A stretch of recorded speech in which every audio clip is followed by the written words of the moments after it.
Hey everybody, this is Talkative Carl back again for another movie spoiler review. Continuing on the X-Men content, I am reviewing X2 X-Men United. And man, it's been like a long time since I've seen this film. And, by and large, yeah, it still holds up. Nice. One of the most popular sequels from a superhero film in the entire catalog of superhero films. Um, Not to this probably same degree as like The Dark Knight, but I say it's fairly up there as far as like best sequel to the original film. And yeah, there's nice notable changes that I picked up on when I rewatched this film. Like, for example, Halle Berry's character of Storm dropping that, ridiculous accent. The hair looks a lot better. And the clothes, the X-Men clothes. Now, I think people responded. I think back then when like the response or the criticism about the all black leather outfits, their answer to that was given some like colored highlights representing their respective member. Like, they didn't give Storm her classic all white outfit. They stuck with the black leather clothing, but give like white highlights along the certain seams. And the same thing with like Wolverine. It's like all black but yellow, highlights along the seams, that kind of thing. Just they try to add a dash of color, but honestly, it's really not all that. It's like how much of a difference does that really make? But anyway, once again directed by Bryan Singer, starring Patrick Stewart as Charles Xavier, Hugh Jackman, Wolverine, Ian McKellen, Magneto, Halle Berry, Storm, Famke Janssen, Jean Grey, James Marsden, Scott Summers, Rebecca Romijn as Mystique, Brian Cox, Colonel William Stryker, Alan Cumming as Nightcrawler, Bruce Davison as Senator Robert Kelly, but he's dead in the film, so the franchise, so is Mystique pretending to be Kelly still. Sean Ashmore as Iceman, Aaron Stanford as Pyro, Kelly Hu as Lady Deathstrike, and Anna Paquin reprising her role as Rogue. Then also some cameos here and there. There's Daniel Cudmore, who portrayed Peter Rasputin, aka Colossus. Only got a little bit of him, and it's kind of like a shame, and still maintain how much of a shame that he wasn't like a bigger part of this film. Plus, he doesn't have his classic Russian accent. I'm glad, like in the Deadpool movie, it's a lot more comic accurate. I say there's nobody that big, but you look at somebody like The Rock, I mean, and other guys, they can be that big and muscular, but yeah. But it's like, God, it's like, come on, it's like you're including Nightcrawler. Like, that's the thing. Like, you gotta add more members, the classic characters from the X-Men, as part of like the team and actually have them do stuff.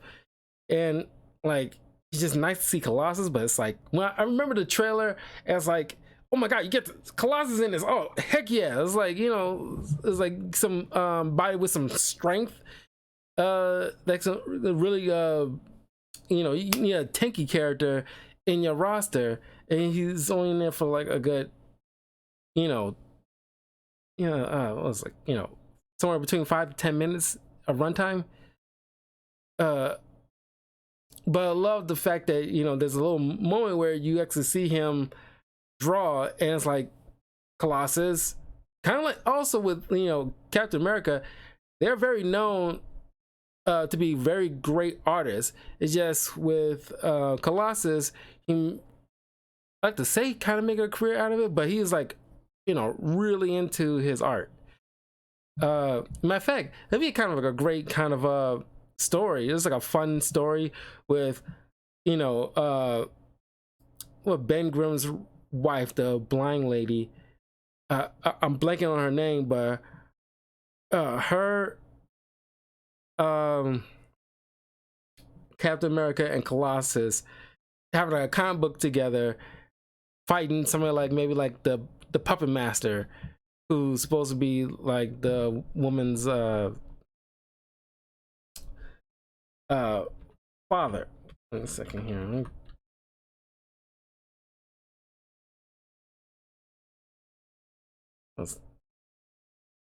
Alicia Masters, that is it.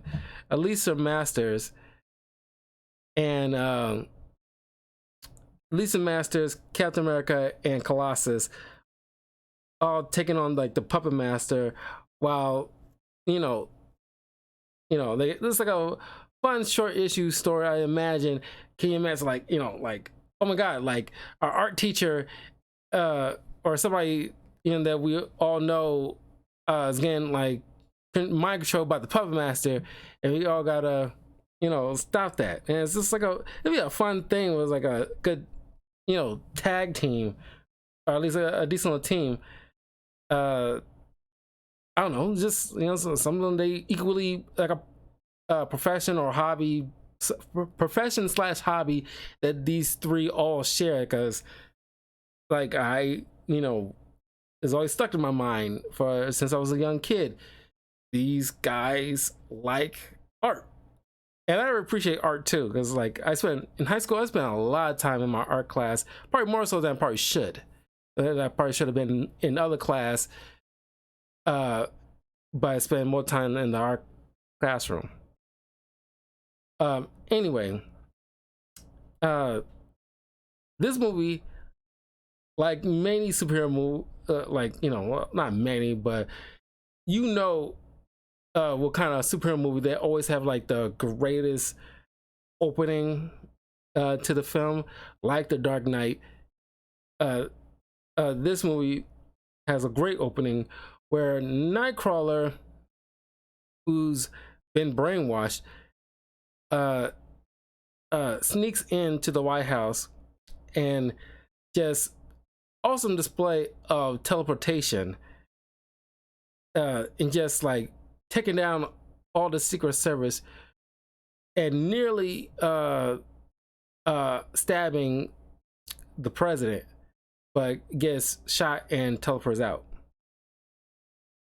So causing a nationwide incident. And I like, if you pay attention to certain shots, it's like the shots of like a John F. Kennedy and like Lincoln, who are big representatives of like trying to have like civil peace during times in their lifetime of presidency where there was civil unrest. So it's very one-to-one with the way like the mutant what's the word, the uneasiness with like mutants in living amongst the populace, and like the uneasiness, like, oh, I don't want a mutant teaching my kid kind of thing. It's very one-to-one to real life prejudices. It's like, how often do you hear on like the news or people in like being interviewed where it's like, I don't want to, it's like they're being interviewed and some people spouting nonsense like, I don't want a trans person teaching my kid. Swap trans with mutant. I don't want a mutant teaching my kid. Or she might shoot lasers out of her eyes, or like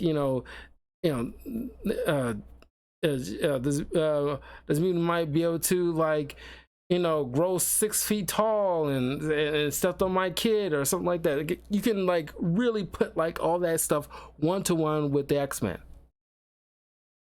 So uh uh and I also want to point out, you know, I know what's her name from Game of Thrones, who played Mystique in the soft reboot of the X-Men franchise, always complaining about, you know, putting on that body makeup and all the other stuff. It was like a hassle for her. I'm not saying like trying to discount her feelings, because if it was a hassle to her, it was a hassle to her. But I don't, maybe because we didn't have like social media all that often, but Alan Cumming and Rebecca Romijn, people who's done for, even like, you know, in the third movie with what's his name, who plays Beast in there, who's like also a great Kelsey Grammer. It was also like a great portrayal of Beast. You don't hear from them like how much of a headache it was. I imagine it was, but they, you know, the actors, they, you know, power through it for the performance. Or even like somebody like Jim Carrey, who played the live action Grinch. They all, I'm pretty sure, I know definitely Jim Carrey pointed out how much of a hassle it was, but he still powered through it. I'm not saying like, you know, oh, he's tougher than she is because, you know, he didn't complain, kind of thing. But it's just that I don't know, it's hard to say. And it's like, you know, when she signed on, it's like you sign on to a character who is well known to have, like, you know, like a blue skinned body, and that's most of the time she's like seen as.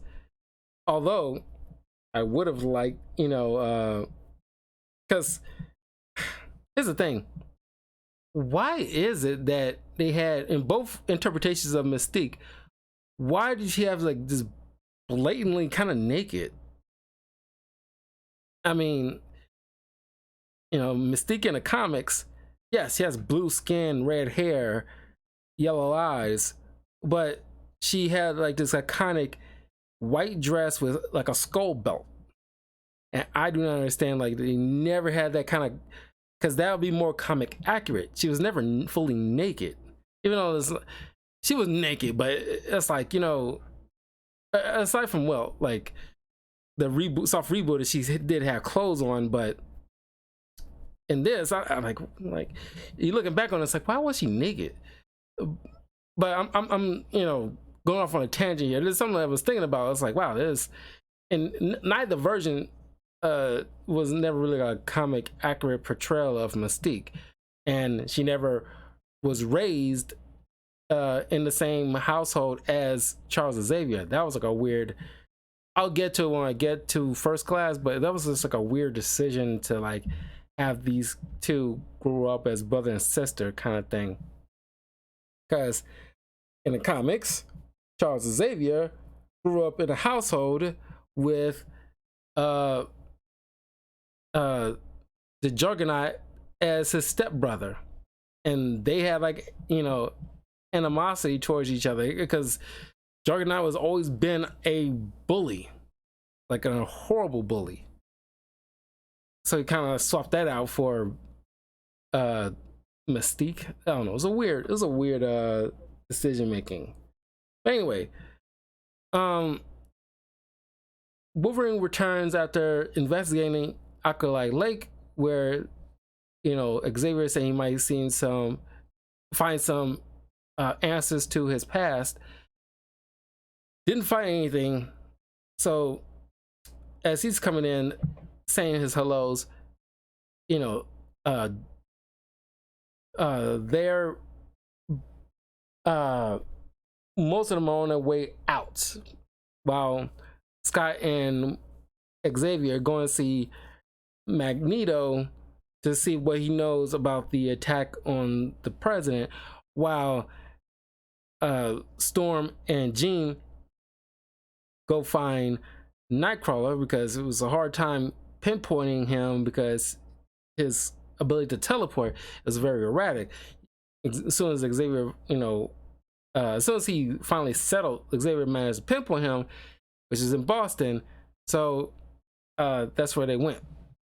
So there's Wolverines there, pretty much to babysit this entire school full of mostly kids, but there's a good chunk of them that's like early 20s kind of stages.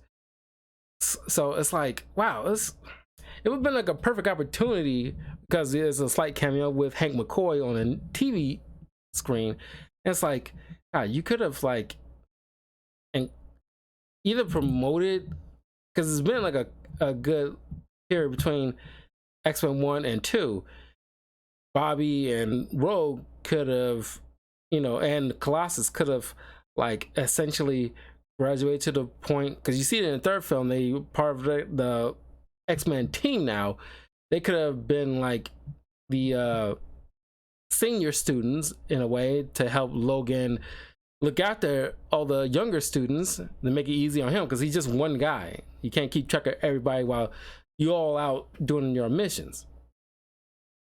Or introduce Gambit in this at some point, because like I never felt anything between Bobby and Rogue, and they're trying to like get that petered out by the third film. That's like, I don't know, I felt nothing in it. I didn't feel any chemistry between these two, and you could have achieved the exact same thing with Gambit, and people have been a little bit more buying into the romance between these two, because they're like Scott and Jean, or Spider-Man and Mary Jane. They're iconic comic book couples. It's just certain things you just can't upset that kind of balance. It's kind of weird.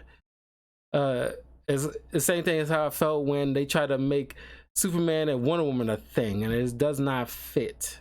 Just because they're two superpowered beings, and you gotta have an excuse for Superman to actually, have sex with somebody without hurting them. It's like, it just upset the balance. Anyway, Stryker and Kelly meet up with the president, and Stryker shows the president some files about and it was some possible connection between the attack and the school who might be harboring mutants. And he shows like an image, like satellite images of the X-Jet coming out of the basketball court. So the president, signs off on just to investigate. Doesn't want any harm to come to these children, but you just need to question and detain. That is it. Of course, Stryker is not going to do that. So Mystique ends up disguising herself as Yuriko, who's his Stryker's bodyguard, and goes in his secret files to pull up information on how to break out Magneto, because Stryker was the one who designed his plastic prison. But then she also found like some data on a second Cerebro, taking information from the original one in the X-Mansion. So while Xavier goes to question Magneto, he looks at Magneto, sees like, oh my god, it's like, you got a black eye, what happened? And Magneto confesses like, sorry Charles, I couldn't help it. He points out like, Stryker was behind this. He brings up about Stryker's kid, because they're both were responsible for building the school and Cerebro. And Lady Deathstrike gets gases Magneto and Charles and knocks out Cyclops. Now, I like this one where like Cyclops doesn't really need to use his Optic Blast if he doesn't have to, because he's very skilled as a fighter in of his own right in hand-to-hand combat. But just Lady Deathstrike is a little bit better. And so it's like a systematic attack on the X-Men, because Stryker, using this kind of like mind controlling drug, who is able to subjugate any mutant he feel like it could be useful to him, like tools, like the same way like he did with Lady Deathstrike.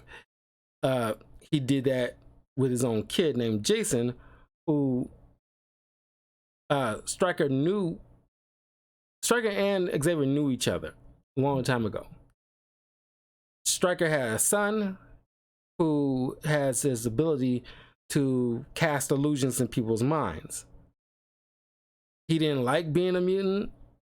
Stryker and his wife brought Jason to Xavier a long time ago because he thought Xavier was able to maybe cure his mutant genetics somehow.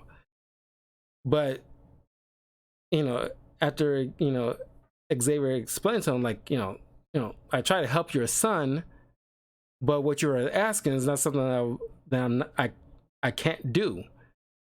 And there was nothing wrong with your son, but not liking the end result of what he kind of hoped for. Once they brought it at home, Jason got, I guess, kind of lost his mind a little bit and decides to, because he didn't want to be a mutant, because it's like a whole self-hating kind of situation that you find in some mutants.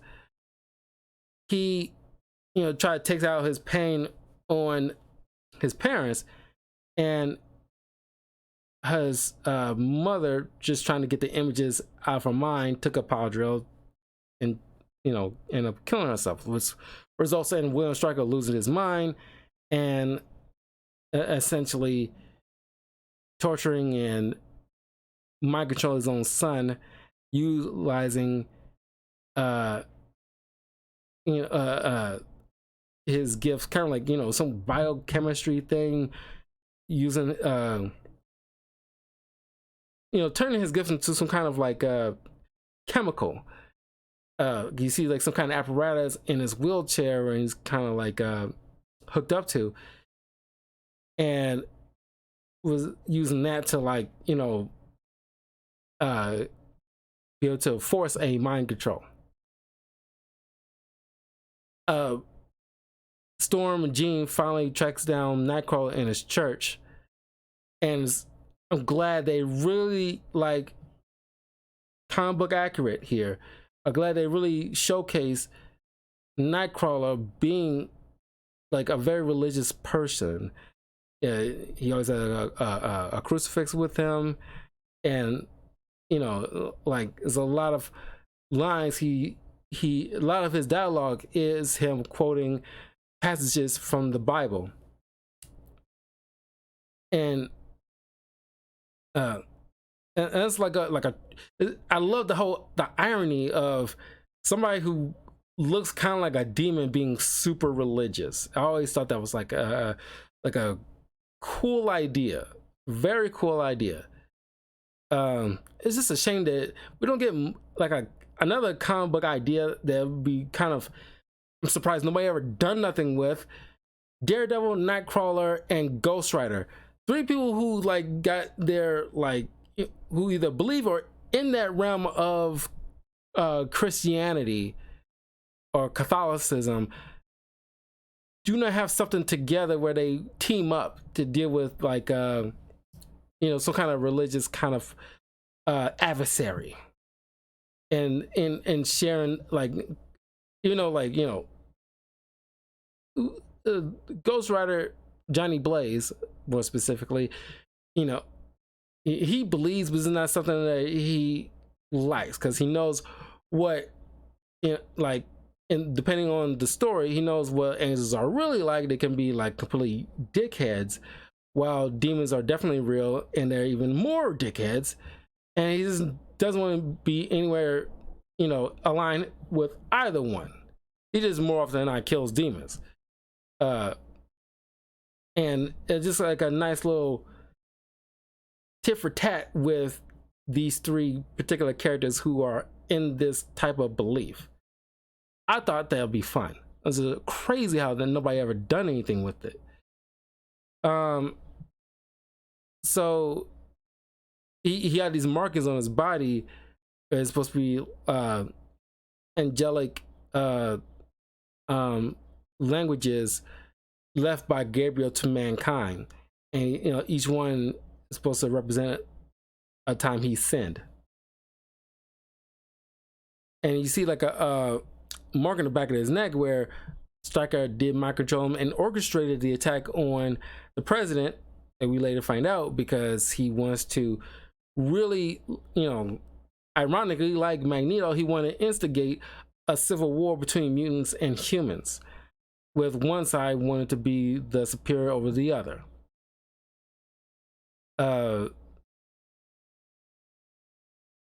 So while at home, I like this moment here where this is probably like the best action, one of the best action scenes in the X-Men properties. It is like the fight in the school.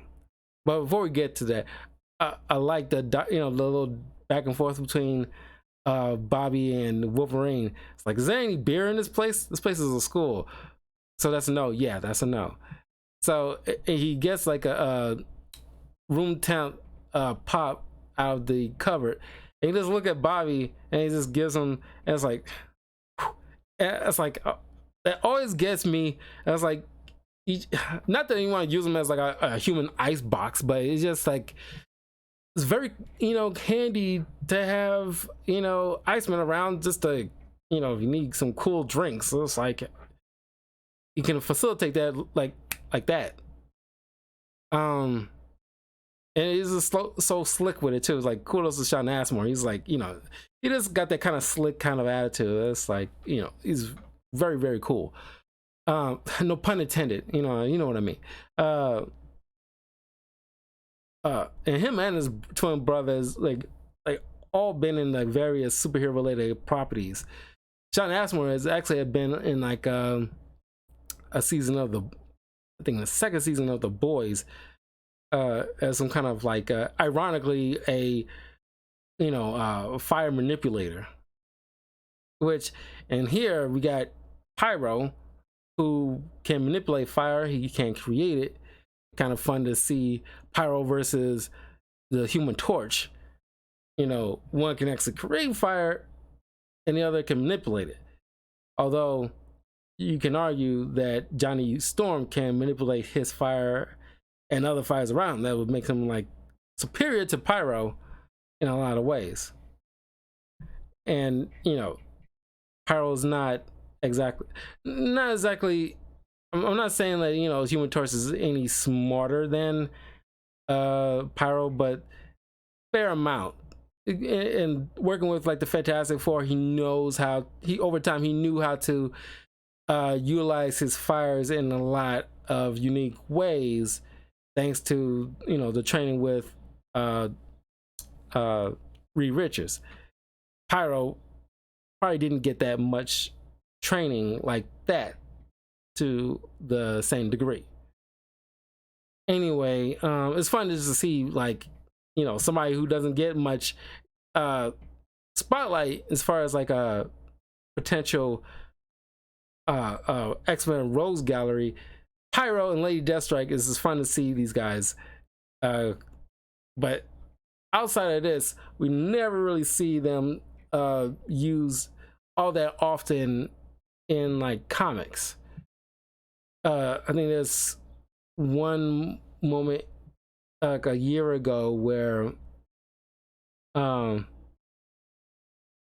like Scarlet Witch seemingly died, quote unquote, and you see like the Brotherhood of Even Mutants, or former Brotherhood of evil mutants having like a drink together, but looking back, I don't think power was among them. But yeah, we haven't seen like power in a lot of material, X-Men material for over the years. Anywho, the Stryker's military personnel starts breaking into the X-Men. Now, here's like a glaringly, big issue here. Bigger teachers there outside of Wolverine looking after these kids. Like I said, Iceman, Rogue, Colossus could have easily had, because there's probably one of those handful of kids that's slightly older who can argue be juniors or seniors of the school, can help Wolverine look after these kids, or at the very least show some prominent other adults with mutant powers helping out these kids to help look after everybody, except these a few handfuls that most of them have to leave. Another thing, security. Why is there outside defenses or anything like that? To just because you can portray yourself as a school, and the likelihood of people actually attacking it is extremely low. But here's the thing, you tell, the brightest thing, I'm not sure how much of the X-Men comics he has read, but he should have read a fair amount during this period, where many times in the comics the X-Men gets blown up or teleported somewhere or broken into a lot. And it's even referenced in the first Deadpool movie, where Colossus points out to Negasonic Teenage Warhead that, she brought up to him that, the school gets blown up every other week. And it's like, y'all know this, and you don't set up some considerable defenses in case somebody tries to sneak in, especially at night. Some laser defenses, or immediate alarms going off if something goes wrong, something. So they break in, and awesome display from Hugh Jackman. Just honestly, if this was like Logan, there should be blood all over the place. But he's like cutting up people, stealthily taking one person down at a time, and just like wreaking havoc. And it's awesome. But of course, you got Iceman cowering everywhere, and it's like you got a building full of kids with powers, and only a few of them actually do anything with them. Like Colossus, showing off his power, and able to avoid, because they shooting people with tranks. So he's all meddled up, taking some guards down, and Wolverine not affected really that much because of his healing factor. So he just charged right in and cut people up. But it's Bobby's sitting there cowering, in the kitchen. But it's dude, and you see this in the end of the third act of the third film, where he's fully iced up, like in the comics. It's weird, what, you losing a budget? It's at this point you have the cachet to have Iceman fully iced up, and that way none of that tranks will affect him either, and just have him go ham too with his ice abilities. It's a lot of these people in this building can, some won't be will still be affected by trank darts, but they can easily put up a considerable fight against these soldiers. It's kind of wild to me. But anyway, a lot of the students managed to get away because of these underground tunnels. Colossus said he can help, but did you help them? I was You just do everything you can just to get rid of Colossus. But Wolverine runs into Stryker, and he's starting to remember some stuff, piece some things together, but not everything.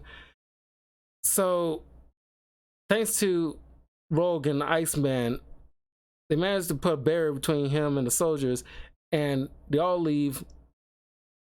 And knowing that the last place that they know where Storm and Jean are will be in Boston, and since Bobby's parents live in Boston, they decided to stop at his place to get their bearings. But you also get this kind of like a awesome scene with I'm pretty sure some people point this out, but not many. Well, you got this good display between Bobby's family, his parents and his brother, who's under the impression that the Xavier School was like a boarding school, and that's where he's been. They don't know he was a mutant, and this is in a way like if you look at it in a particular way, this is Bobby coming out to his parents, which is kind of ironic because in the comics currently, I'm not sure if it's still like a thing or not, but like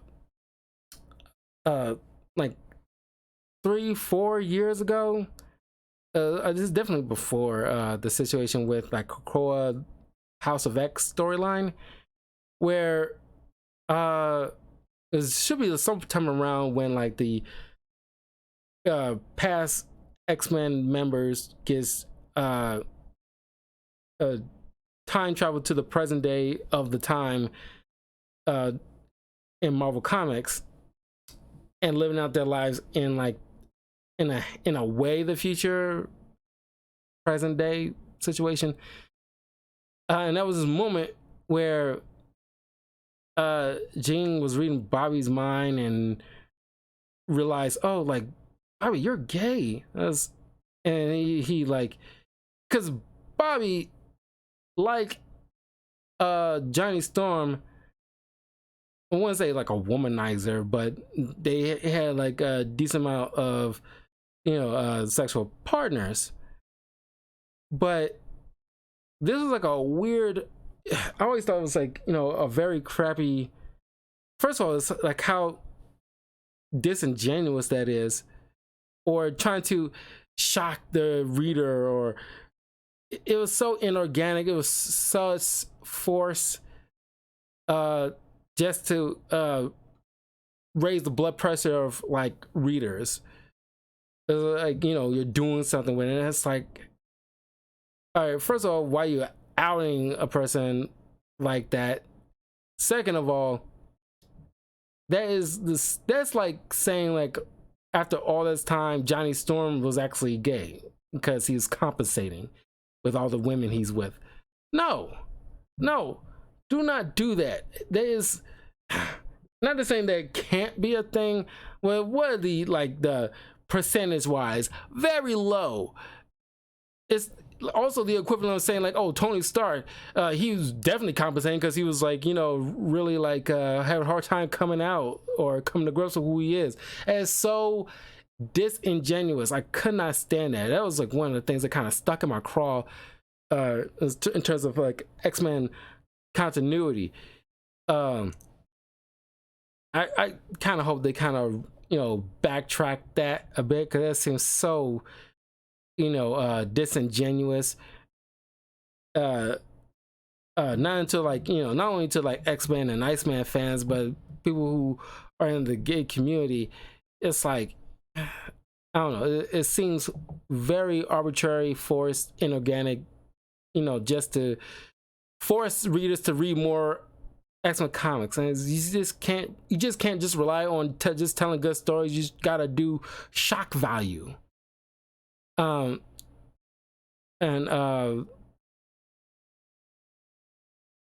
in this scene, it is just like with probably many people who are in the LGBTQ plus community, where it's like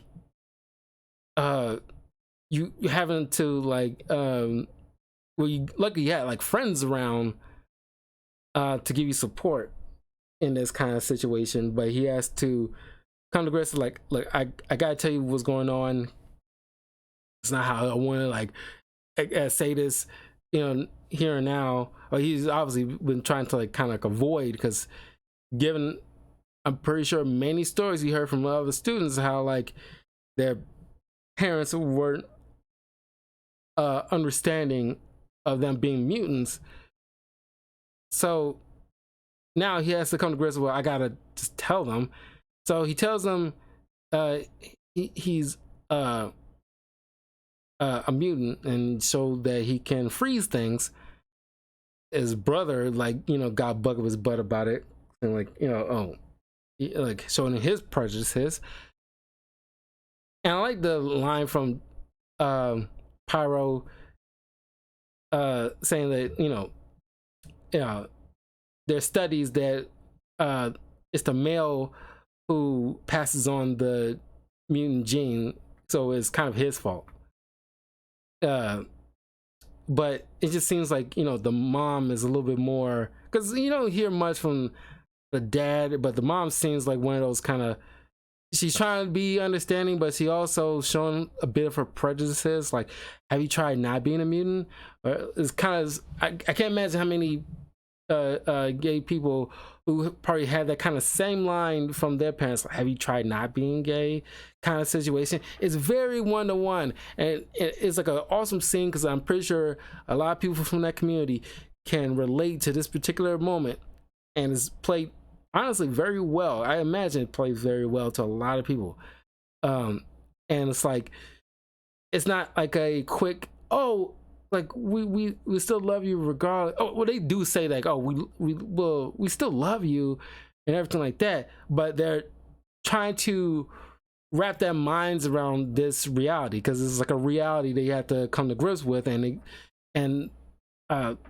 especially the mom is having a hard time with it. And all this kind of is cut short where Logan managed to get in touch with Jean and Storm, but then because the brother Robbie or whatever, who calls the cops on them, they show up, and one trigger happy cop just immediately shoots Logan, because like telling like, drop the knives. I can't. And of course, and the three kids are like, freaking out. It's like, why are you freaking out? He has a healing factor. He cannot die. So it's like, it's like, has anybody really been worried about, like, seriously about Wolverine? He can, he survived pretty much anything thanks to his healing factor. So a bullet to the skull, it's like, I mean, you literally see him like, crash through through a car windshield with a gash on his forehead and heal from that.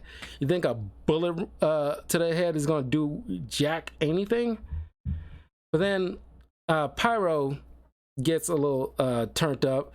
He always had his lighter with him, so he throws out these streams of fire, blowing up cars and everything like that. And of course, Rogue, because he's not stopping, Rogue steals some of his power to snuff out the fire. Then the X-Jet shows up to pick them up, and Bobby, you get this look with Bobby looking back at his family, and it's like, coming to realization that they probably are not gonna be understanding of who he is. So they so that's the end of that. But I remember I'm pretty sure it's in the X-Men 90s show. It's one of the shows. Either a show or a comic.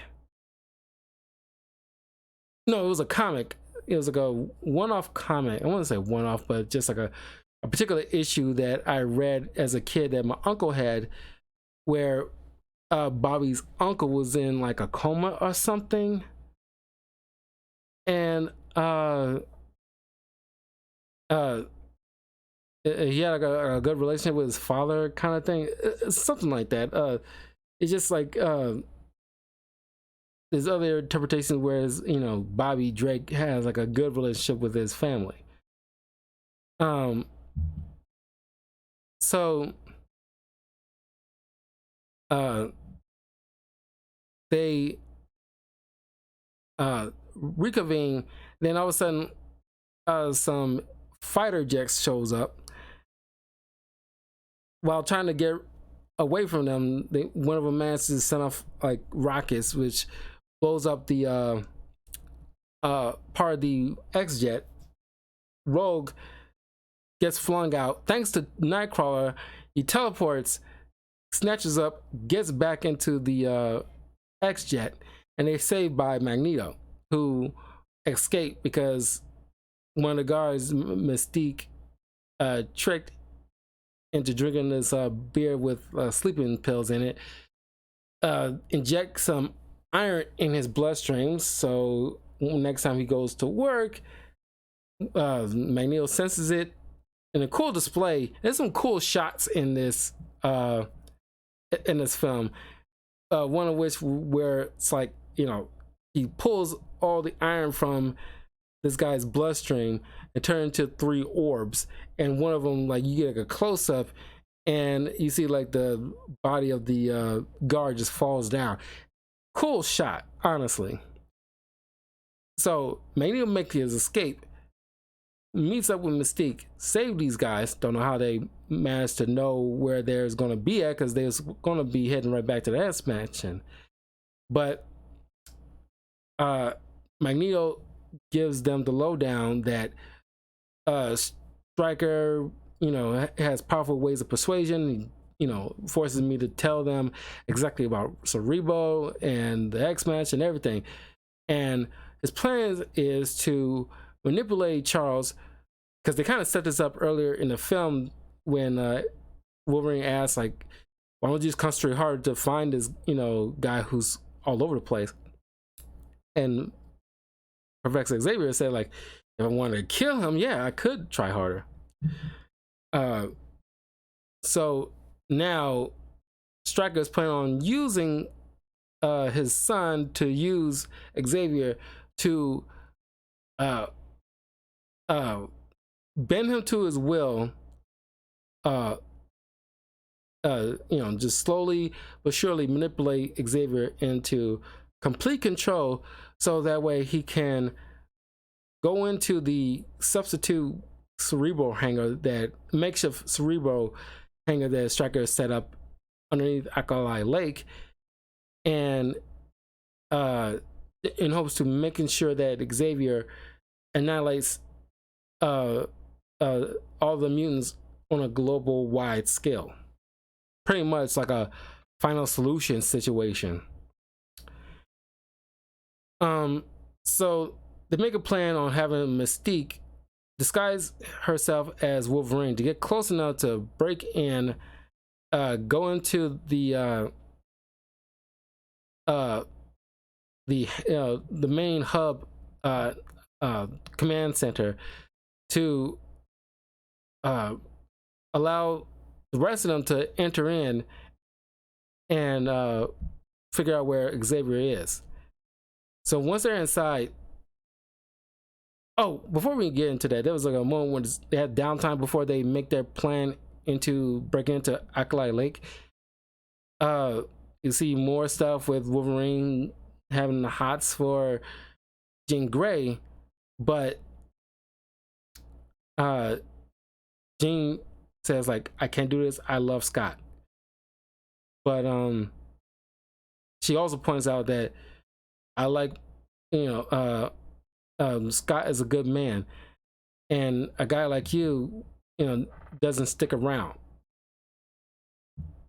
And this kind of brings it to the moment when they're each going their separate ways to try to save the children that were captured and break, stop Stryker and break uh uh uh Magneto and Scott out. As soon as that, Wolverine sees that he can find Stryker to get answers, he takes off his earpiece and just dips off, proving Jean right that he's not the kind of guy that actually sticks around. Is Wolverine's like that bad boy, all girls like fawned over in their youth, and has that edge to him that's like, oh, he's dangerous, and because Wolverine and Scott, let me bring this up right in here and now. It might sound very red pill, but bear with me. Wolverine and Scott represent the kind of guys that that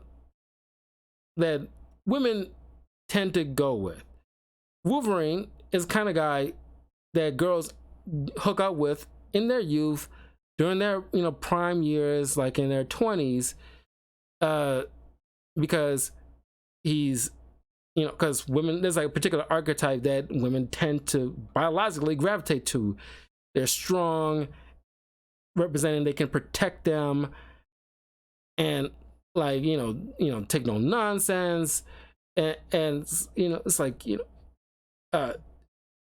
it's just like those kind of qualities that women like just love. Like, oh, he's he always gets into fights, but you may not like the fact that, like, oh my god, he's always like fighting everybody, but you tend to like that kind of stuff because that also speaks to the fact that he can always obviously protect you when stuff goes down. Not to say that Scott can't either. You can clearly see he can handle himself, but Scott represents those kind of guys that women should or tend to go to in their lesser prime years. Let's say they're in their 30s and they go back because they curved them during their early 20s. He's safe, but they equate safe to boring because he isn't dangerous or whatever. But he represents qualities that women ultimately need in their life. Mature, responsible. He can still take care of himself. He's not wimpy, but people like to treat Cyclops like he's some kind of simp, but he's not. He's an impressive fighter. He's smart, capable, responsible. The kind of qualities that like every guy want their daughter to end up with. But here comes a guy like Wolverine on his badass motorcycle that does all this kind of like unsafe stuff because they think it's wild years. They're wild years. So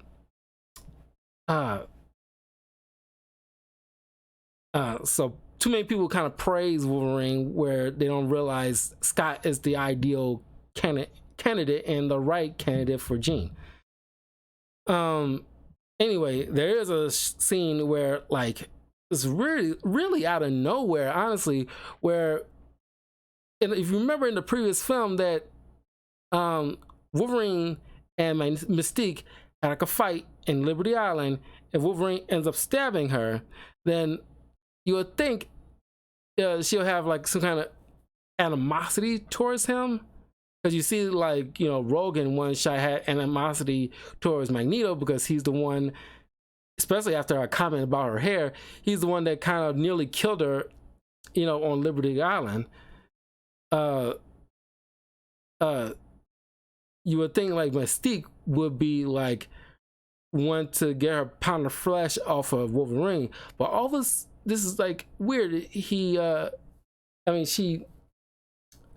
is actually like has the hots for him and tries to, and this is kind of like a weird excuse just to show each hot actress on top of Hugh Jackman, which how awkward was, I wouldn't say it's awkward, but it's like, I don't know, it's like behind the scenes during this shot where it's like you got Rebecca Romijn on top of Hugh Jackman, then Rogue, Storm, Jean, each of these actors on, taking like a split second shot on top of Hugh Jackman, and it's like, okay, ladies, line up. Okay, Rebecca Romijn, we're gonna take a shot of you on top of Hugh. So like, and action. Okay, cut. Halle Berry, you coming in next. Get on top of him. All right, action, cut. Okay, Kane Jackson, you're next. Okay, like Miss Paquin come in. It's just like, I don't know. It's Hugh Jackman is a very handsome dude, but it's like, I don't know. They're also hot women, and it's like, I don't think anybody complained in this spot, but it's kind of like, I don't know. It's hard to put into words. Like, you just line up these hot actresses. He's taking like a split second of a scene to be shot of them on top of Hugh Jackman, and of course, there's been, well, at least in case of Storm and Jean Grey, there's been moments in the X-Men comics that they had relationships with Wolverine. So it's not unprecedented, but it's kind of like a very, I can't imagine it's a kind of like a slightly awkward scene, just like how these women just line up to just like take a split second camera shot of them on top of Hugh Jackman. Not to say like they're being treated like pieces of meat, but it's kind of like, it's kind of weird. Maybe I'm just looking at it through like a 2023 lens, but even back then I remember feeling like, God, that seems kind of weird, doesn't it? Not that I would complain if I was in Hugh Jackman's shoes. I'm pretty sure he wasn't complaining, and I'm definitely sure those ladies wasn't complaining, but it's just something that's got to be pointed out, personally. Anyway, so while Jean, Magneto, and Mystique goes to track down Charles, Storm and Nightcrawler go to track down the children that were captured, while Wolverine tracks down Stryker. And I love this shot, which they kind of use a little bit in X-Men Origins Wolverine, just to kind of line it up a little bit. And you learn a little bit, because this is, when I first saw this in the movie theater back in the day, this is my first time learning a little bit more about adamantium, because in its purest source is in liquid format and is superheated, and you got to keep it that way, because as soon as it cools, it immediately becomes indestructible. So it's always in this bubbling vat, and you meet Lady Deathstrike, and it's like, it's not like you can actually pull off the 90s Lady Deathstrike look realistically, so I'm not even gonna fault Bryan Singer or the studio on that, but it's still freaking awesome to see Lady Deathstrike fighting Wolverine. And it's like, I still remember to this day, I think everybody was in that kind of mindset as Wolverine in that moment, as you see her, really show off her finger claws, and it looks so awesome on display. And it's like, Wolverine's like, holy shit. We all was like, in that, I still remember in the theater, we all was like, holy shit. It's like, this lady is like, got 10 claws on her fingers compared to this dude's 6. And it's like, oh my God, this is, and then of course she has like an amazing healing factor too. It's not like Wolverine got a monopoly on that power. Deadpool, to some degree, Mystique, I guess, and Lady Deathstrike, very famed for their healing powers. It's just Wolverine and Deadpool probably got the better ones. And she, also knowing martial arts skills, can actually go toe to toe with Wolverine. There's very few people who can actually do that. And she's just constantly like stabbing him. Oh my God, the entire scene was so awesome. And still to this day, it's super, super awesome. I was like, oh my God, I just love that scene. But then it gets kind of graphic, because, Wolverine takes, because she's just being manipulated. You never see like the true Lady Deathstrike, or at least her own personality. You just can go by what you remember from the comics and the 90s TV shows, or at least the various X-Men TV shows that had Lady Deathstrike in it. She's very adversarial. Currently in the comics right now that I'm reading with Deadpool, there's moments where him and Lady Deathstrike is going against these secret organization civilizations, um, and she isn't as like psycho crazy as she was back in the day, but she still is like the way like Electric is, the way like Electric is. That's where Lady Deathstrike's mindset is currently right now. But back in the day, she was like very psycho sadistic kind of antagonist. Um, uh, so he takes a needle holding like, you know, like the injection of the animanium, jams it into her and injects the animanium, and you see her coming out of the mind control. And like I said, it's kind of a shame that we don't get her actual personality, you know, where it's like outside of the mind control. But it was like, whoa, that's gnarly. Even though it's PG-13 and you don't get to see a lot of blood here, but you see her just getting filled up to the brim with animation. You see, like, you know, coming out of her mouth and her tear ducts and stuff like that, and it's like, oh god, that was almost still tough to watch. And the fact that she just sinks down, because it's like, that's one way to deal with like a healing powered, like a person with healing powers. Normally you gotta cuff their heads in order to and keep it far away from the body, so that way there's no possibility for any kind of comeback. But this is like another good sort of far way to like deal with like healing. Was this, and also atomize them to on a cellular level. It's like these particular 3 ways is probably like a surefire way to deal with a person with a healing factor. They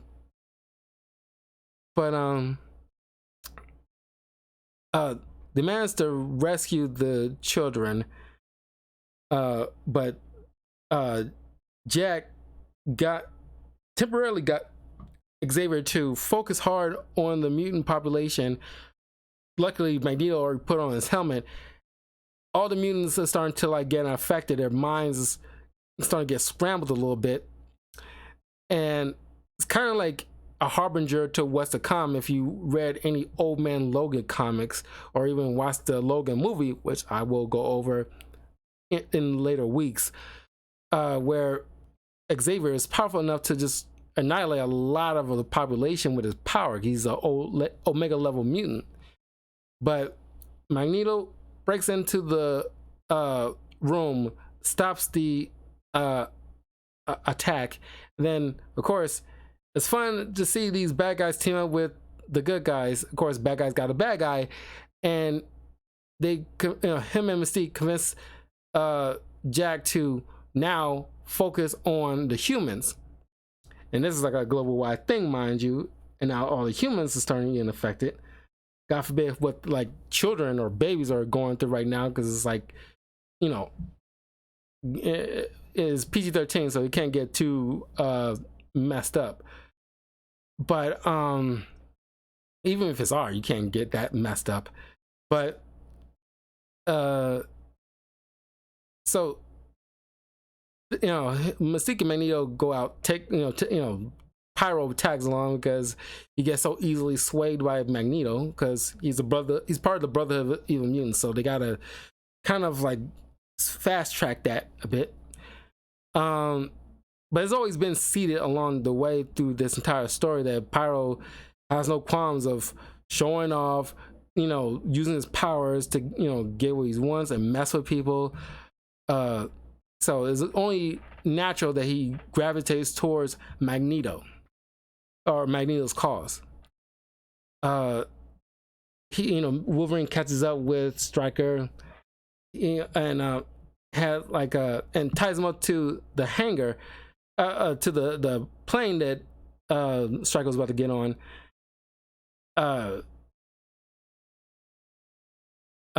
And not listen to a word where Stryker saying like, "Oh, you're an animal. I just gave you claws." And it's like he, like, you know, Wolverine knows like he's more than just you know, a guy with claws, because that's a lot of things in old Wolverine stories that, you know, this is, and I will, you know, do like a later on in the week or next week, I will do a spoiler review on a Wolverine comic, one of the first Wolverine center stories that was created. Has this kind of bit of an arc with Wolverine where it's like, are you more than just an animal?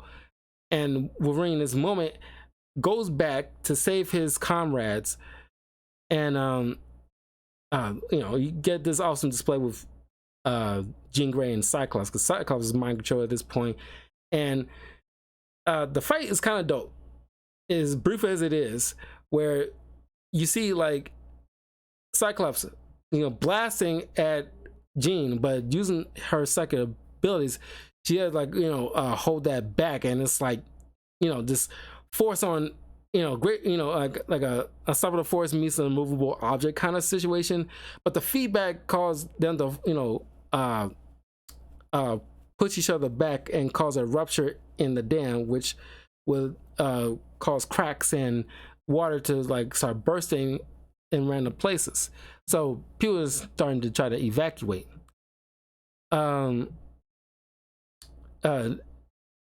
Storm stops the Jack from casting his illusion thanks to her abilities. Her Nightcrawler and managed to get Xavier out of there, and they all reconvene and escape. Of course, Magneto takes the helicopter, leaving them stranded temporarily. But he has his one Wolverine and Stryker had his final talk after Magneto straps Stryker against the wall with the chains, and it's like, I'm surprised he left him alive. All things considering, knowing Magneto, he would just, I don't know, have him swallow all those chains and kill him from the inside out, knowing Magneto. But like I said before, Wolverine knows who he is. He's a man, and he will not be dictated to be told differently. And he's gonna take his chances with like the X-Men. And this should have been like it with like Wolverine trying to figure out his like past or anything like that. We don't need any more. And moving forward, it should have been focused on other members of the X-Men and going on their backstories and lives, and unresolved personal grudges or whatever. So thanks to Rogue temporarily flying the X-Jet, they all get on board, but the power is out and they're trying to get aloft, but the dam is breaking, the water is coming. Then Jean made a choice to go out of the plane. Of course, you see her little spurts of Phoenix coming through, even though in the comics, and I'm pretty sure in the various TV series, the Phoenix is like a space not supernatural, but like a cosmic entity that gets that possesses Jean's body. Here is just a part of her for some reason. It's just like they try to explain it in the third film, where it's kind of like a dark part of her mind that Xavier kind of walled off when she was a little girl, that's now kind of like starts coming through the cracks. But she's holding all the water back while lifting the plane up just to get it aloft so they can get like a jump start of getting into the air. But many people point out, and I agree, that she could have done that inside the plane. Xavier, being as strong as he is, he could have lifted the plane himself or teamed up with her to lift the plane and carry it on. Storm could have used her weather powers to get the plane aloft and flying out. As various, at least three possibilities of getting that plane in the air, and at the very least, keep it aloft long enough to get to a place where they can safely land and try to get the plane aloft on its own means.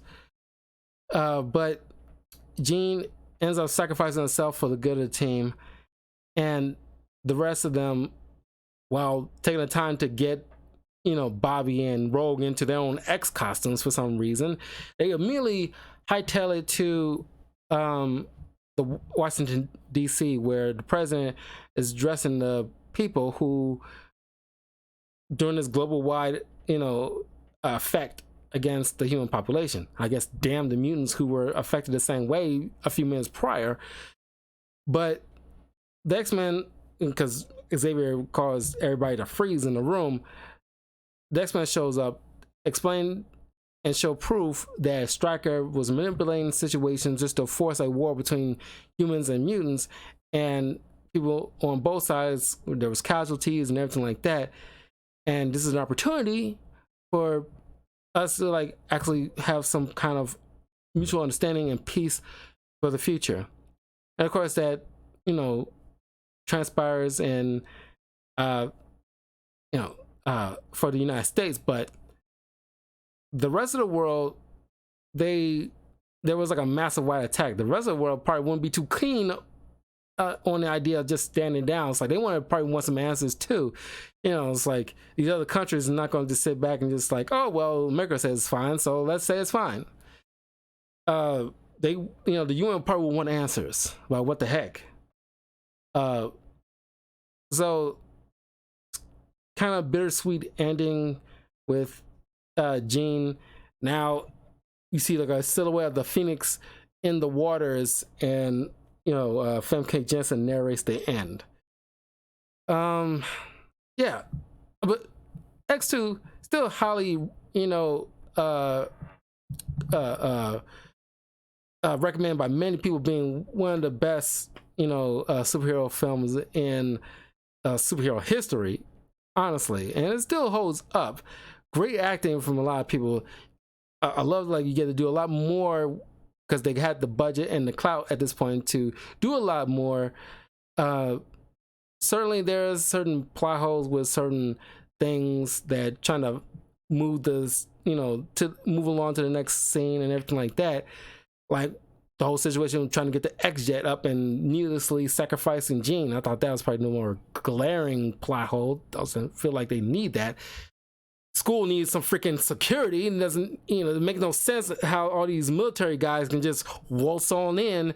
At the very least, show them like, snapping some wires to take out security cameras or something. At least show that they have security, but they just managed to maneuver around them. You just blatantly just say, hey, they just got in there, or at least show more a lot of the mutants inside this building fighting off these soldiers. Yeah, sure, they got tranquilizer guns, but honestly, you got a woman who got a high-pitched scream that's affecting the whole entire building. You got Colossus with his metal skin. You got Kitty Pryde. You got so many mutants that has some considerable level of power that can neutralize a lot of these guys. But you got Colossus and Wolverine doing the bulk of the work to neutralize these people. That's kind of effed up. But anyway, on that, it's solid. Still very solid film. Still great. One of the greatest openings of a superhero film. Cannot knock that. And Alan Cumming as Nightcrawler was, a better, fit than what we get with the other guy who played Nightcrawler in the later films. But I love, I always have a nostalgia for Alan Cummings' Nightcrawler. I think he was a little bit more on point with the whole religious themes. And of course, they were both German, but I think like Alan Cumming kind of played it better. It's a lot of things he did with Nightcrawler was so much comic book accurate. Aside from like the red and purple kind of outfit with the swashbuckling attitude, but the religious quotes and everything like that, and him talking with Storm with about like, I never was mad at them. It's like a perfect, because more often than not, there's been interpretations with Nightcrawler being like a priest and stuff like that, but it's like a proper priest where it's like his faith means a lot, and it's like he, if you want to have like a sit down, if you question your, like life or something like that, Nightcrawler is somebody you usually like to sit down with. You want to question things spiritually, or things are weighing on you. You speak with Nightcrawler, or like I said before in my Hulk review, Doc Samson, who is a therapist in the Marvel Comics, needs some comics with him just talking with various superhero people in the community because they have like a lot of issues, And with these past few years, with therapy being like a big thing right now, you need a comic highlighting the two most biggest therapists in superhero communities, Harley Quinn and Doc Samson. These two need to have like a comic where they talk with superhero communities and try to help them get through some stuff. Not that they can fix people's problems, but at least help them go over hurdles. Anyway, that's X2. You'll see this on YouTube in a little while, but let me know in the comments there what you think of X2. Do it still hold up for you? What was your favorite character? Were there any problems that you see now that you probably didn't see back then? And look forward to more X-Men related content, because I'll be going over a Jubilee comic book in a few minutes, as well as season 1 of X-Men 90s TV show in a few minutes after that. And you can check out my YouTube channel, youtube.com/talkativecarl. Follow me in the links in the description below, where I already have up the first X-Men movie, as well as a Cyclops centered comic book review, as well as a Jean Grey centered comic book review that's up on the channel that you can check out for yourselves. But anyway, I will see you guys in a few minutes with the Jubilee comic written by Robert Kirkman.